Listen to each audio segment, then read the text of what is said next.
فيديو بعنوان ما تبرريش وما تتكلميش وما توضحيش. من عمل عملة هو عارف انه عملها، الكذاب عارف انه كذاب، والظالم عارف انه ظالم. ما تحرقيش بنزين على الفاضي.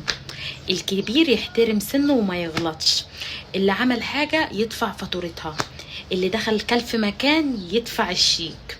ما تبرريش لحد اكتر من مرة. انت ليك مرة عندي هبرر لك فيها، سمعتني ما سمعتنيش، شوف عدد الحيطان اللي في البيت عندك واخبط راسك فيها. رقم 2، اللي مش عاجبه حياتك او نفسك او اي حاجة ما يتعاملش معاكي وما يختلطش بيكي. الحياة طبقات، ربنا خلقنا طبقات، كل طبقة تناسب الطبقة اللي زيها. مش عيب ولا حرام ان انت تحب ان انت تستطلع للاحسن، بس ما تقلش بمستواك. ما بقاش انا في طبقة بلس بي ابقى عايزة اروح البلس سي، خليني في البلس ايه، يعني دماغ تكون شغالة. ما نوضحش لحد اكتر من مرة. انا وضحت لك مرة، انت ما صدقتش، خلاص ده موضوعك، ده موضوعك مش موضوعي. الاهم من ده كله برضو اني اللي بيحبك حتى لو انت وحش، لو انت اوحش بني ادم على الكوكب هيبقى شايفك حلو. فما تتعبش نفسك وما تحرقش بنزين.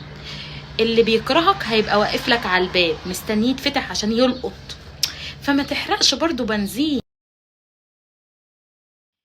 محتوى ايمان الاباجوري مش محتوى عن المرأة والقضايا وسقف وطبل للمرأة، لا. لما تبقي غلطانة هقولك غلطانة، ولما بتبقي صح انا واقفة في ظهرك.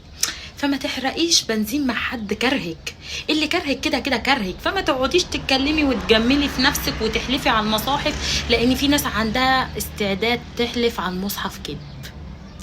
احنا في زمن عدينا حدود الادب والاخلاق والدين. احنا دلوقتي الدين ماشي ازاي؟ تلفي الطرحه وتلبسي العبايه وانا كده مسلمه ومحدش يتكلم عليا، هو ده الدين. تعالي اسالي واحد انت بتطلع الزكاه بتاعتك هتلاقيه ما بيطلعش وما بيسالش. تعالي اسالي واحد بيعامل معامله الدين هتلاقي الناس مش بتتعامل بالدين اصلا. احنا عندنا في مصر الدين ان الاذان لما يأذن نوطي صوت التلفزيون او نقفل الاغاني. اسالي اي حد كده عن الدين هيقولك الاذان لما ياذن اقفلوا التلفزيون وطوا الاغاني. لا دي قاعده بشعرها ما عندهاش دين. اسالي حد انت حافظ ايه في القران، ولا انت تعرف ايه، ولا انت بتطلع الزكاه بتاع. اسالي اي حد انت بتصلي. اول حاجه لا اللي احنا كلنا هنتسال عليها هتلاقيه ما بيصليش بس بيتكلم في الدين.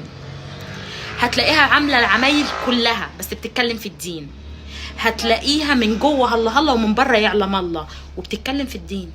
فلو سمحت يا جماعه خلوا الدين للي خلقه، عشان احنا كلنا كده بالصلاه على النبي ماشي ما نعرفش حاجه عن الدين. تمام كده؟ شيروا الفيديو.